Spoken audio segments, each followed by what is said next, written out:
You both are witch and wizard born by a witch woman. I must do something now before y'all turn to beast and eat my flesh. The alarm clock buzzed loudly, its shrill sound cutting through the early morning quiet. 14-year-old David groaned, sitting up slowly as sunlight filtered through the cracks of the small window. Beside him, his 10-year-old sister Sarah stirred on her mat, rubbing her sleepy eyes. "David," Sarah whispered, her voice tinged with urgency. "Wake up. Clara will be angry if she sees us still lying down." David sighed deeply, stretching his aching body. The chores were endless, and Clara, their stepmother, always found something to criticize. Quickly, he nudged Sarah, and the two siblings began folding their mats and straightening the small room they shared. The kitchen was bustling with activity when they entered. Clara stood by the sink, her sharp features set in a permanent scowl. She turned as they approached, her eyes narrowing. "You're late," she snapped. "Do you think this house will clean itself? Sweep the living room, fetch water, and get my clothes washed before you leave for school. Move it." David wanted to argue, to remind her that they had school to attend, but the memory of Clara's temper held him back. He grabbed the broom, and Sarah rushed outside with the water buckets, her small frame struggling under their weight. By the time they completed the chores, it was already 8 a.m. Sarah's stomach growled, but there was no time for breakfast. They hurried down the dusty road, clutching their school bags. Please to continue watching this story, please kindly subscribe on my YouTube channel, thanks very much as you do that. When they arrived, the school bell had long stopped ringing, and Mrs. Benson, their no-nonsense teacher, stood at the classroom door. "David and Sarah James," she said, her voice icy, "this is the third time this week. What is your excuse today?" David hesitated. The truth hovered on his lips, but he couldn't bring himself to say it. "We overslept," he muttered instead. Mrs. Benson shook her head. "Detention after school," she announced. Sarah hung her head, tears welling in her eyes. "I'm sorry," she whispered, but Mrs. Benson had already turned away. At lunchtime, Sarah opened her lunchbox with shaky hands. Inside, there was only a small piece of stale bread and a sachet of water. Clara's way of ensuring they didn't waste food. Sarah's best friend, Amanda, noticed her hesitation. "Sarah, is that all you're eating?" she asked, concern etched on her face. Sarah forced a smile. "I'm not very hungry," she lied, quickly closing the box. Meanwhile, David sat alone, poking at the single slice of yam in his lunchbox. His friends teased him about his shabby uniform and the meager meal, but he endured their taunts in silence. Back at home, the situation worsened. Clara's demands grew more unreasonable by the day. One evening, she accused David of stealing money from her purse. "I didn't take it." David protested, his voice trembling with frustration. "Liar!" Clara shouted, slapping him across the face. Sarah rushed forward, tears streaming down her cheeks. "Leave him alone," she cried. Clara turned her icy glare on Sarah. "Both of you, get out of my sight." The siblings retreated to their room, where Sarah couldn't hold back her sobs. "David, I can't do this anymore," she whispered. David wrapped his arms around her. "We'll get through this," he said, though his voice betrayed his own doubts. Mrs. Johnson, their kind-hearted neighbor, had been observing the children for weeks. She often saw Sarah carrying heavy buckets of water or noticed David rushing out with unpolished shoes. Something was wrong. One day, she called Sarah over as the young girl returned from school. "My dear, why do you always look so tired?" Mrs. Johnson asked gently. Sarah hesitated, then shrugged. "It's nothing, Ma. We're just busy." Mrs. Johnson frowned, her concern growing. It was late one night, Sarah couldn't sleep. The events of the day replayed in her mind, and tears trickled down her cheeks. "David," she whispered, nudging her brother awake. "What is it?" David asked groggily. "I miss Mom," Sarah said, her voice breaking. David felt a lump rise in his throat. "Me too," he admitted. The siblings stayed awake, whispering about their mother's warmth and laughter, drawing strength from each other's presence. Mrs. Johnson, being unable to bear the children's suffering any longer based on how she have seen the wife to maltreat them and how unkempt they have become looking so dull, she decided to confront James directly. One evening, she visited him at the market where he sells things after school. "James," she began cautiously, "have you noticed how thin and tired your children look lately?" James frowned. "What do you mean?" "Clara takes care of them when I'm at work or in the market." Mrs. Johnson shook her head. "You need to ask them yourself. Something isn't right." "I know what I'm saying. They're doing well, and please mind your business because it seems you were sent by someone to come and destroy my home," James replied. He nearly fought Mrs. Johnson, if not that he is in the market and he needs to coordinate himself well. That night when he got home, he sat David and Sarah down. "Tell me the truth," he said. "How has Clara been treating you, and who went to Mrs. Johnson's house to beg for food?" David hesitated, glancing at Sarah. Slowly, they told him everything, the endless chores, the harsh punishments, and the lack of food. And further explained to him how Mrs. Johnson confronted Sarah the day she was sick and was still fetching water from borehole. James listened in silence, his heart breaking with every word. How had he been so blind? The next morning, James confronted Clara. "You betrayed my trust," he said angrily. "How could you treat my children this way?" Clara tried to defend herself, but James had heard enough.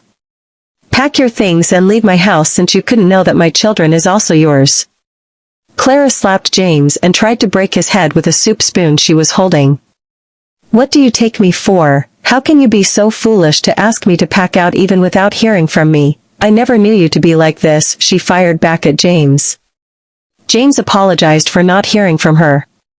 That he was very angry due to what he has heard, but Clara was already hot. She made it very clear to James, "The first will never leave this house. Instead of me to leave, then you would be the one to leave. You need to be very careful with me and stay on your lane.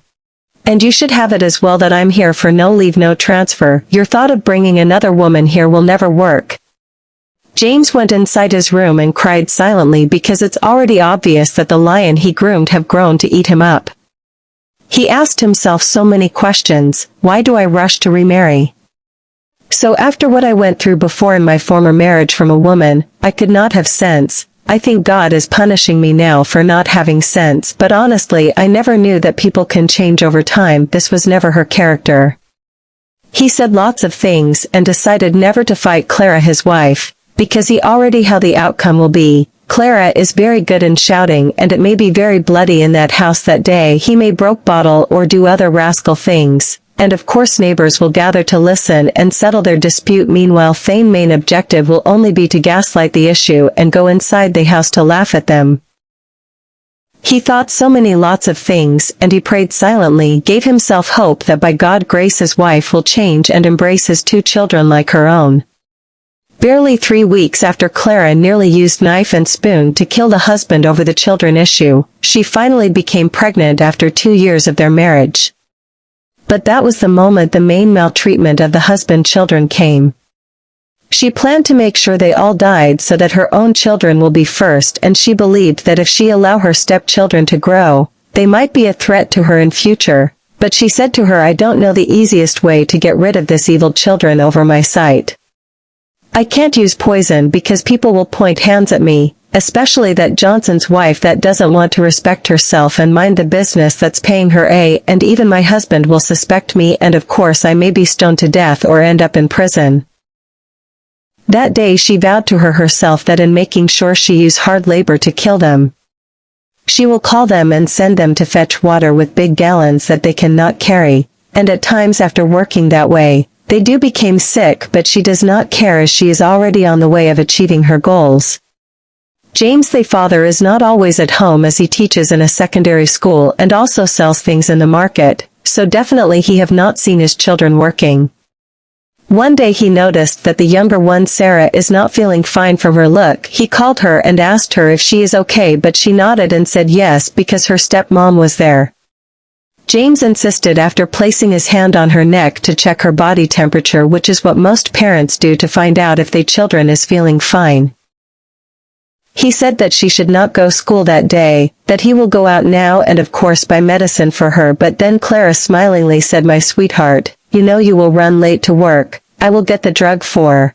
I wish I knew before that she is not feeling fine. I supposed to have get medicine for her." She then turned to Sarah and said, "So you're not feeling fine and you could not open your mouth and say it." She concluded by saying, "No problem. I will get it for her."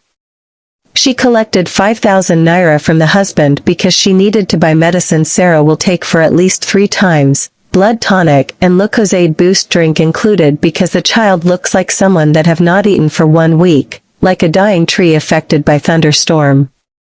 When James left too, she cautioned Sarah and chased her to school. She further warned her about letting the father know of it, either by telling him or even by noticing through her behavior, that she will skin her alive and feed it to vulture.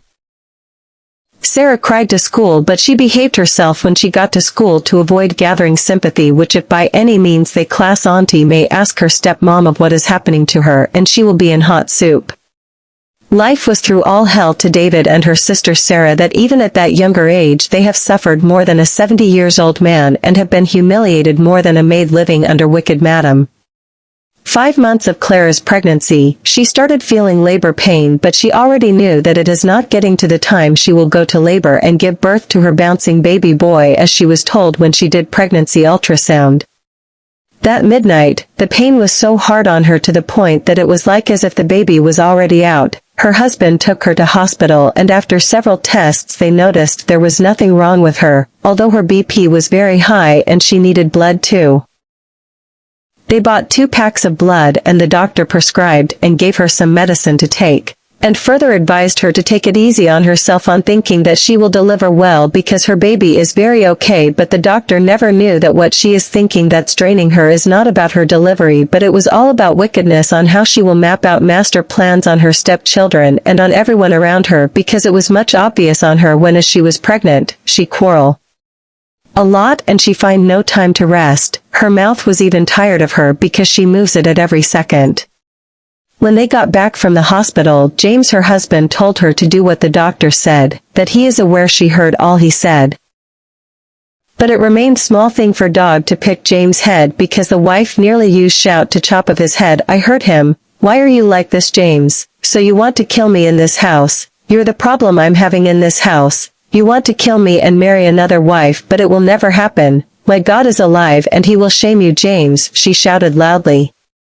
Honestly, Clara's pregnancy brought out all wickedness in her, right from the taproot of wickedness, because she spared no one around her, which made some people to be running away from her. There was a joyous in the air when her usual labor pain came in the 7th month of her pregnancy.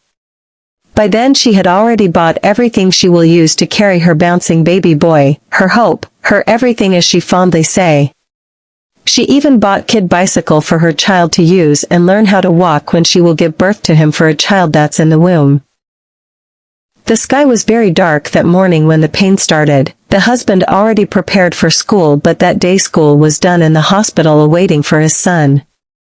But fortunately for them, God decided to give Clara a second chance to live and amend from her evil ways, because she nearly joined the newborn to land of no return.